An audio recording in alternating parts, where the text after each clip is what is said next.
दोस्तों बहुत बहुत स्वागत है आप सभी का एक बार फिर से। जी हाँ दोस्तों, आज पूरे दिन की कई महत्वपूर्ण और बड़ी खबरें निकलकर सामने आ रही हैं। जानेंगे सभी खबरों को विस्तार से। तो दोस्तों, खबरों में आगे बढ़ने से पहले वीडियो को एक प्यार भरा लाइक जरूर कर दें और ताजा खबरों को जानने के लिए चैनल को सब्सक्राइब भी जरूर कर लें।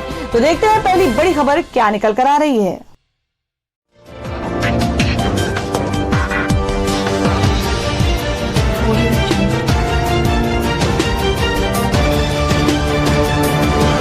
दोस्तों, पहली बड़ी खबर बता दें कि भीम आर्मी चीफ चंद्रशेखर ने सीएम योगी को दी खुली चुनौती। बोले कोई भी जांच करवा ले। जी हां, बात करें कि हाथरस कांड में भीम आर्मी और पीएफआई के बीच साठगांठ की खबरें जब सामने आई तो भीम आर्मी के मुखिया चंद्रशेखर आजाद ने सीएम योगी आदित्यनाथ को खुली चुनौती दी है। आपको बता दें, चंद्रशेखर ने शुक्रवार को इस मुद्दे पर एक ट्वीट किया। चंद्रशेखर ने अपने ट्वीट में लिखा कि मैं योगी आदित्यनाथ जी को चैलेंज करता हूं कि कोई भी जांच करवा ले। 100 करोड़ तो दूर की बात, यदि मेरे पास 1 लाख रुपए भी मिल जाए तो मैं राजनीति छोड़ दूंगा, वरना आप मुख्यमंत्री पद से इस्तीफा दीजिए। मेरा जीवन मेरे समाज को समर्पित है, मेरा खर्च मेरा समाज उठाता है। चंद्रशेखर आजाद ने दूसरे ट्वीट में लिखा कि यूपी में न्याय की आवाज उठाना अंतर्राष्ट्रीय साजिश कहलाता है। इससे पता चलता है कि दलितों के न्याय मांगने से योगी सरकार कितना डरती है। उनकी नजर में दलितों की जिंदगी सस्ती है। ये सब इसलिए हो रहा है क्योंकि हाथरस के अपराधी योगी जी की जाति के हैं। उनको बचाने के लिए हम पर आरोप लगा रहे हैं। और वहीं अगली खबर बता दें कि लालू प्रसाद को सताए रामविलास पासवान की याद। बेल की खुशी गायब, समर्थकों से भी हुए नाराज। जी हां, आपको बता दें कि राजद परिवार के लिए आज का दिन भले ही खुशी वाला हो, क्योंकि राजद सुप्रीमो लालू प्रसाद को झारखंड उच्च न्यायालय से चारा घोटाला के एक और मामले में बेल मिल गया है। पर लालू प्रसाद आज भी मर्माहत दिखे और रिम्स केली बंगले के बाहर बेल की मिठाइयां बांटने की जानकारी मिलने पर नाराज हो गए। उनकी नाराजगी ही थी कि राजद के वरीय उपाध्यक्ष राजेश यादव को कहना पड़ा कि रामविलास पासवान के निधन से पूरा राजद परिवार मर्माहत है और मिठाइयां बांटने वाले राजद के नेता नहीं हो सकते। अपने सहयोगी रहे रामविलास पासवान के निधन के बाद से लालू प्रसाद ने गुरुवार को एक ट्वीट के माध्यम से दिवंगत नेता को भाई संबोधन के साथ श्रद्धांजलि दी थी, बल्कि ये भी कहा कि उनके निधन के बाद वे ज्यादा बोलने तक की स्थिति में नहीं है। शुक्रवार को चारा घोटाले मामले में चाईबासा कोषागार से अवैध निकासी मामले में लालू प्रसाद को बेल मिलने की खबर के बाद रिम्स के केली बंगले के बाहर उनके समर्थक कार्यकर्ता मिठाइयां बांटने लगे। जैसे ही लालू प्रसाद को जानकारी मिली कि उनके समर्थक मिठाइयां बांटकर खुशियां मना रहे हैं, उन्होंने संतरी से कहकर सभी को मिठाइयां बांटने से रोक दिया और कहा कि रामविलास पासवान के निधन के बाद अभी वक्त खुशियां मनाने का नहीं है। लालू प्रसाद के सख्त निर्देश के बाद वरीय उपाध्यक्ष राजेश यादव ने कहा कि राजद और पूरी पार्टी रामविलास पासवान के निधन में मर्माहत है। सुप्रीमो लालू प्रसाद की जमानत खुशी के बावजूद अभी ये वक्त खुशियां मनाने का नहीं है। राजद के वरीय उपाध्यक्ष ने कहा कि मिठाइयां बांटने वाले राजद के नेता नहीं थे। बड़ी खबर बता दें कि कोरोना काल के बीच रेलवे की एक बड़ी उपलब्धि, 8 दिनों में की करीब 2,500 करोड़ रुपए की बम्पर कमाई। जी हां, बात करें कि कोरोना काल के आपदा को अवसर में बदलने का हुनर रेलवे ने इजाद कर लिया है। महामारी दौर में सीमित यात्री ट्रेनों के संचालन से रेलवे के वित्तीय हालात में जबरदस्त असर पड़ा था। अपनी वित्तीय हालात को दुरुस्त करने के लिए रेलवे ने माल ढुलाई पर जोर दिया और होने लगी बम्पर कमाई। साल के 10वें महीने की शुरुआती 8 दिनों में रेलवे ने 18% अधिक माल ढुलाई की, जिससे कि पिछले साल के मुकाबले 250 करोड़ रुपए अधिक की कमाई हुई। पटरियों पर यात्री ट्रेनें कम चलने और ट्रैक खाली रहने की वजह से माल ट्रेनें सर पर दौड़ रही हैं। इन माल ट्रेनों की स्पीड और आवाजाही भी पहले की तुलना में ज्यादा बढ़ी है।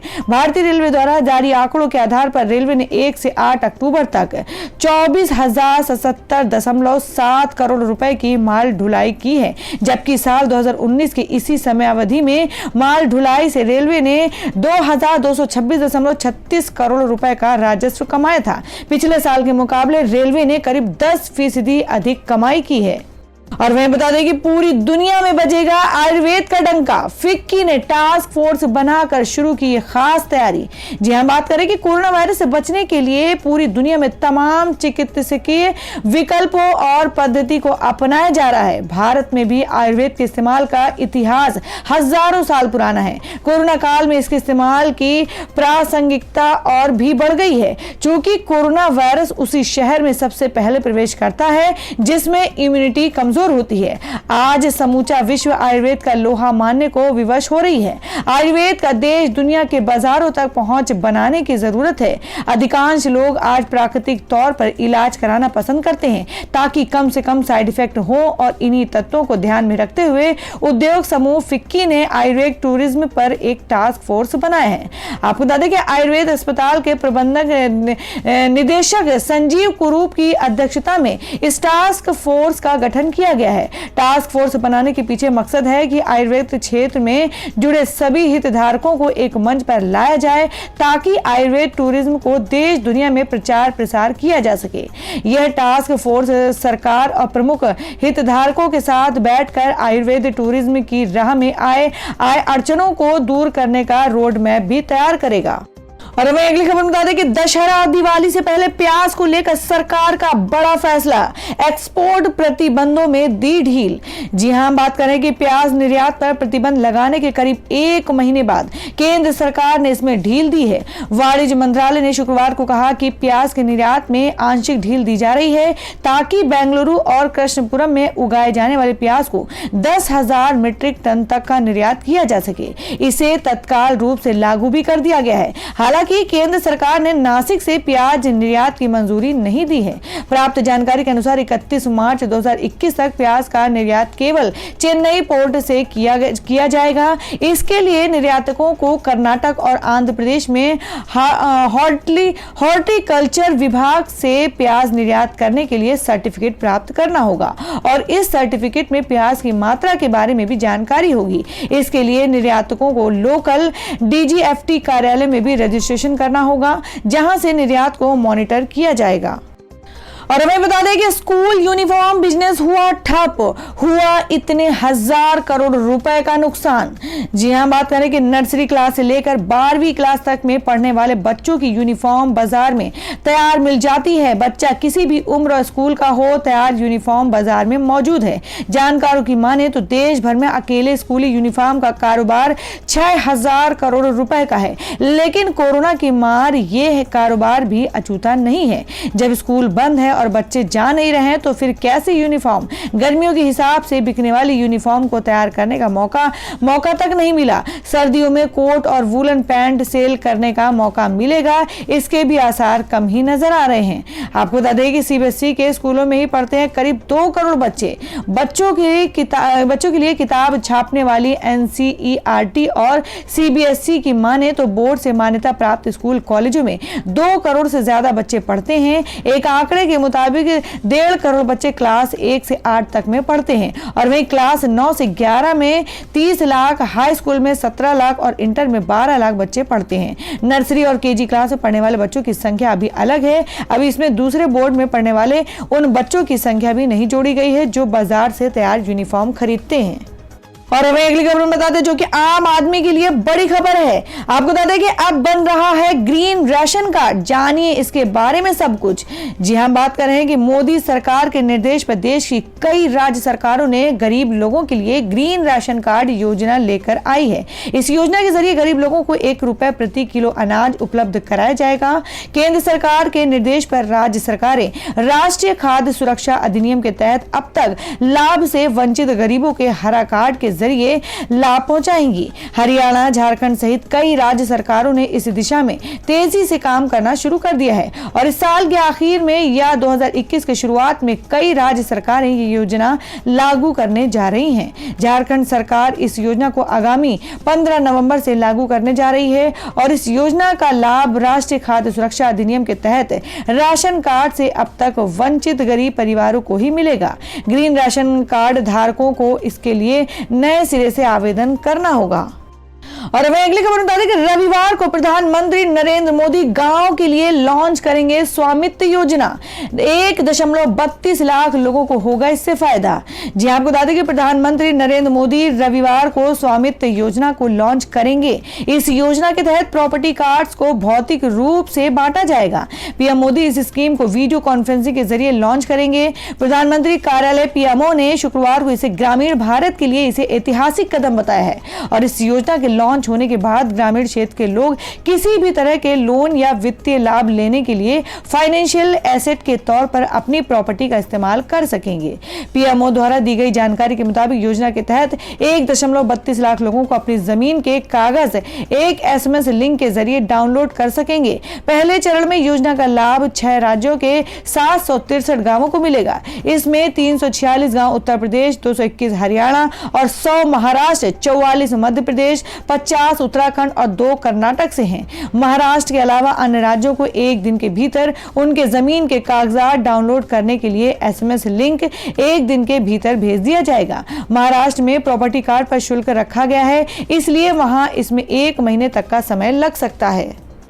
तो दोस्तों, खबरों में आगे बढ़ने से पहले जान लेते हैं आज के माइंड क्विज के सवाल को। आज का सवाल है आपको बताना है कि देश में वर्तमान लोकसभा अध्यक्ष का क्या नाम है।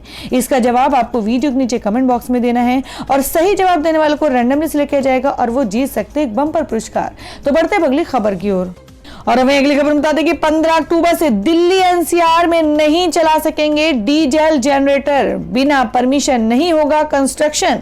जी हां, आपको बता दें कि दिल्ली एनसीआर में प्रदूषण का खतरा ठंड के साथ एक बार फिर मंडराने लगा है और ऐसे में संबंधित एजेंसियां और सरकारें सतर्क हो गई हैं। प्रदूषण पर लगाम लगाने के लिए पर्यावरण प्रदूषण रोकथाम और नियंत्रण अथॉरिटी ने दिल्ली, हरियाणा और उत्तर प्रदेश के सरकारों को निर्देश दिया है कि आवश्यक और आपातकाल सेवाओं को छोड़कर डीजल जनरेटर को प्रतिबंधित किया जाए। प्रदूषण नियंत्रण अथॉरिटी ने गुरुवार दिल्ली और उसके आसपास के इलाकों में वायु प्रदूषण से लड़ने के लिए कठोर नियम को 15 अक्टूबर से लागू करने को कहा है और ये अथॉरिटी सुप्रीम कोर्ट की देश में रहने में काम कर रहा है। अथॉरिटी द्वारा बनाए गए कठोर नियम ग्रेडेड रिस्पांस एक्शन प्लान का एक हिस्सा है।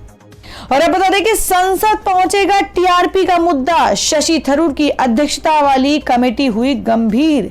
जी हां, आपको बता दें कि कुछ चैनलों द्वारा टेलीविजन रेटिंग पॉइंट्स टीआरपी में छेड़छाड़ करने संबंधी खबरों के बीच कांग्रेस सांसद शशि थरूर की अध्यक्षता वाली सूचना एवं प्रौद्योगिकी से जुड़ी संसद की स्थायी समिति ने इस मुद्दे पर गौर करने का फैसला किया है। शशि थरूर ने सूचना एवं प्रसारण मंत्रालय के अधिकारियों को इस मामले में समिति के सामने पेश होने के लिए तलब भी कर लिया है। सूत्रों ने शुक्रवार को यह जानकारी दी है। आपको बता दें, कांग्रेस सांसद और इस समिति के सदस्य कार्ति चिदंबरम ने थरूर से आग्रह किया है कि इस मामले पर विचार हो और सूचना एवं प्रसारण मंत्रालय के अधिकारियों को स्पष्टीकरण देने एवं उनकी ओर से उठाए सुधारात्मक कदमों के बारे में जानने के लिए समिति के समक्ष बुलाया जाए।